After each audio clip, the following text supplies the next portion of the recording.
Assalamualaikum warahmatullahi wabarakatuh. Selamat datang kembali di channel YouTube Rumah Alisa.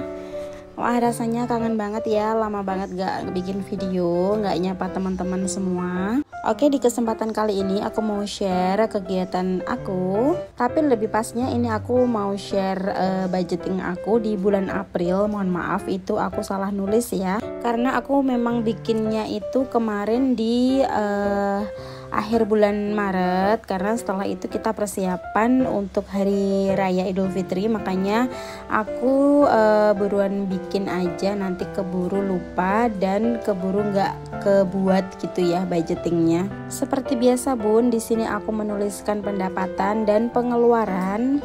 Cuma di sini aku nggak menuliskan berapa nominal detail pendapatannya. Aku hanya menuliskan untuk pengeluaran aja. Di sini aku bikin model kolom aja biar gampang ya ngertiinnya. Di sini aku buat keterangan dan juga nominal. Sebenarnya ini udah umum ya dan hampir sama aja. Cuma mungkin nominalnya yang berbeda karena ya memang kebutuhan semakin lama itu semakin banyak.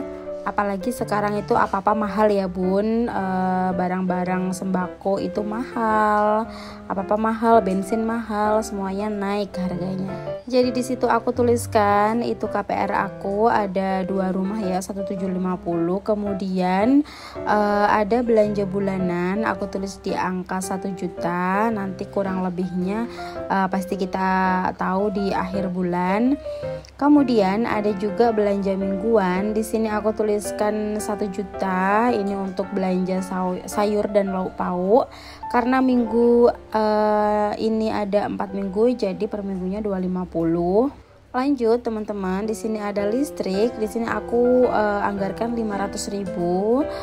Kemudian ada juga SPP untuk kakak. Kalau SPP kakak itu pasnya nominalnya 290, tapi di sini aku menuliskan 300.000. Nanti yang 10.000 bisa untuk uang kas atau buat disimpan.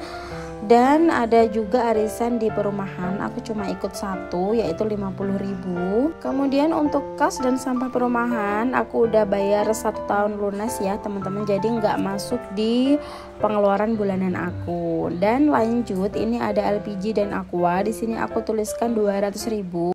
Ini memang aku anggarkan lebih ya teman-teman, karena aku ini lagi ada tukang yang ngerjain rumah, tukang bangunan. Jadi untuk air mungkin agak boros, LPG juga sih pastinya kan bikin kopi gitu ya, atau bikin cemilan gitu. Nah lanjut untuk skincare, di sini aku anggarkan 150.000. Kenapa? Karena kalau skincare itu kan habisnya nggak bareng ya. Mungkin bulan ini habis sunscreennya atau krim siangnya atau facial washnya gitu, jadi nggak bareng. Oke lanjut di BBM ini aku anggarkan 500.000, tapi mungkin loh ya, mungkin di bulan April nanti bakalan membengkak karena kan hari raya Idul Fitri pastinya kan kita banyak bepergian lumayan jauh, jadi nanti pasti membengkak. Nggak tahu nanti bengkaknya berapa gitu ya teman-teman. Kalau untuk peganganku itu di situ aku strip ya teman-teman. Aku nggak mau ini karena aku belum tahu nanti pegangannya berapa. Tergantung nominal pendapatan dari Pak suami nanti berapa. Jadi aku belum berani ngisi yang itu. Lalu di situ yang terakhir ada dana untuk keperluan weekend, atau biasanya kan si kakak tuh anak-anak tuh pengen main tuh di hari Sabtu Minggu gitu, pengen ke playground atau ke cafe atau nongkrong gitu. Tapi nggak setiap minggu sih, nggak setiap weekend, cuman kadang-kadang aja gitu butuh refreshing gitu. Jadi aku anggarkan di situ 500.000. Nanti kadang sisa, kadang juga kurang gitu, tergantung kita perginya kemana. Kalau masih ada di dalam kota aja itu masih bisa terjangkau ya teman-teman. Tapi kalau udah luar kota pasti kita butuh dana lebih. Oke lanjut, di sini aku bikin kolom lagi 1. Ini adalah dana tak terduga atau dana yang nggak masuk di pengeluaran bulanan aku atau pengeluaran pasti bulanan aku. Dan di situ juga aku nggak tulis detailnya berapa ya bun, karena kan nggak tahu kita nanti pengeluaran apa yang akan kita keluarkan di bulan April. Dan cuman yang pasti itu aku menuliskan pajak motor karena memang waktunya untuk bayar pajak motor. Biasanya sih kalau pajak mobil aku di tahun-tahun kemarin itu aku terapin sistem sinking fund gitu ya teman-teman. Kalau kemarin itu mobilku yang lama itu ada pajaknya itu sekitar 27, jadi aku setiap bulannya itu menyisihkan uang 180.000 dan sampai 1 tahun itu aku nggak mengganggu uang bulanan. Nah, kalau yang tahun ini aku belum sinking fund untuk pajak ya teman-teman, karena pajaknya mobil aku yang ini nanti di tahun kedua. Kemudian ini aku bayarnya pajak motor aja sekitar 250-an, aku juga belum tahu namanya pasti berapa. Aku siapin segitu. Oke, tadi satu lagi aku siapkan dana darurat ya teman-teman, 500.000. Nah, dana darurat itu untuk kalau misalkan nih kadang tuh ada ya temennya kakak yang ulang tahun, atau ada temenku yang lahiran, atau ada kondangan gitu ya teman-teman. Jadi aku siapkan dana lebih untuk dana darurat. Dan kemudian ada juga untuk sedekah dan orang tua, itu nggak aku share di sini ya teman-teman, cukup aku dan suami aja yang tahu. Oke teman-teman, ini aku udah selesai untuk catat-catat semua pengeluaran aku nanti di bulan April. Dan ini aku waktunya untuk memasukkan uangnya ke dompet pintar ya. Dan ini dompet pintarnya udah lama banget ya teman-teman aku punya. Mungkin udah ada sekitar 2 tahunan lebih atau 3 tahunan gitu ya teman-teman. Ini sebelum COVID kok.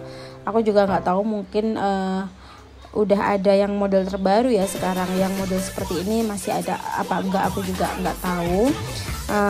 Ini aku masih awet banget ya teman-teman, tapi belum pernah aku cuci, jadi warnanya buluk seperti itu. Oh ya teman-teman, tadi aku kelupaan ada kebutuhan yang belum aku catat, yaitu jajan Alisa ya, jajannya si kakak. Karena nanti kan di bulan April nanti kan udah masuk sekolah tuh, jadi udah normal lagi dan udah nggak puasa, otomatis si kakak bawa uang saku, tapi di sekolahnya itu dibatasin kalau uang sakunya itu nggak boleh lebih dari 5.000 gitu. Jadi di situ aku anggarkan satu harinya 5.000 kali 26 hari itu nanti mungkin nggak sampai 26 hari sih ya, aku lupa karena kan sekolahnya Senin sampai Kamis aja. Tapi di situ aku anggarkan 150.000, yang 10.000-nya nanti untuk bayar kas kelas gitu, minum maksudnya, mohon maaf, minum dan kas kelas. Jadi aku tambahkan di situ ya, aku sempilin di situ.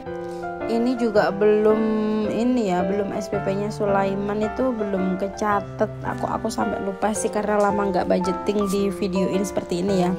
Aku bisa sampai lupa. Kalau SPP-nya Sulaiman kemarin itu bayarnya 80.000 ya teman-teman, 1 bulannya masih lumayan terjangkau karena kan masih PAUD.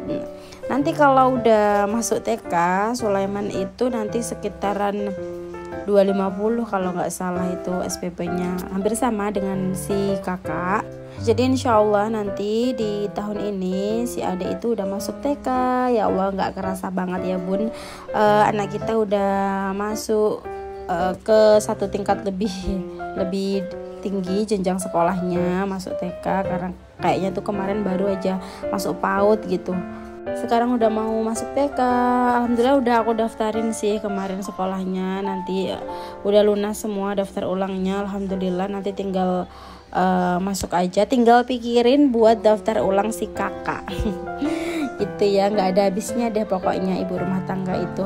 Oke teman-teman, aku udah selesai ini masukkan uang ke dompet pintar. Tapi tadi ada bagian yang nggak ada di dompet pintarnya, nggak tahu karena belum aku tempelin atau lepas ya, karena aku lama banget emang nggak masukin dana ini pajak motor dan arisan perumahan ini. Biasanya kan aku langsung aku bayar gitu ya teman-teman, nggak aku catat di sini. Jadi di sini aku tuliskan aja, baru pakai kertas biasa seperti ini. Ini ada arisan di perumahan, kemudian ada pajak motor, dan ada dana darurat yang tadi ya, yang 500.000. Kemudian arisan perumahan ada 50.000 dan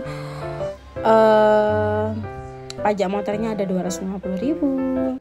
Oke, sementara seperti ini dulu, biar nggak lupa, karena nanti kalau gak seperti ini pasti lupa. Aku tuh orangnya pelupaan, jadi uang aku taruh di sebelah itu, sebelah kanan. Kalau nggak aku kasih tulisan seperti ini, pasti dijamin itu aku lupa, itu uang tadi buat apa, itu uang tadi dari mana, itu pasti lupa. Ya Allah, ini karena faktor usia atau memang seperti ini ya teman-teman. Mohon maaf ya, karena ini sifat pelupa aku ini. Suamiku kadang ngomel-ngomel karena aku pelupa, tukang pelupa.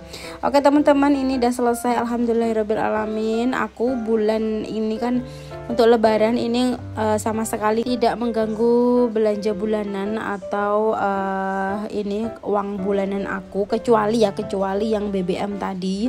Karena kalau BBM itu selalu aku anggarkan setiap bulannya dan bisa jadi selalu membeludak gitu kalau BBM. Karena untuk uang hari raya atau uang lebaran itu aku udah siapkan seperti biasa, seperti pajak motor tadi aku udah siapkan setiap bulannya. Kalau suami ada rezeki lebih, aku pasti sisihkan, entah itu 100.000 atau 200 atau 300, itu selama 1 tahun pokoknya setelah hari raya gitu ya. Dan alhamdulillahnya aku kebantu banget dengan sistem itu ya bun. Oke, jadi segitu dulu video aku kali ini tentang budgeting di bulan April. Buat teman-teman yang belum budgeting, yuk segera di budgeting ya, karena di bulan April nanti hari raya ada di awal bulan. Pasti kalau kita nggak budgeting di awal bulan, uangnya kecampur sama uang lebaran, akhirnya nanti berantakan di pertengahan April, takutnya nanti kecacar uangnya ya bun. Gitu. Oke, terima kasih banyak udah nonton video aku. Sampai ketemu lagi di video selanjutnya. Jangan bosan-bosan. Silakan di like, komen, dan subscribe kalau suka dengan video aku, dan skip aja ya kalau nggak suka. Oke, see you di video selanjutnya. Wassalamualaikum warahmatullahi wabarakatuh. Bye semuanya.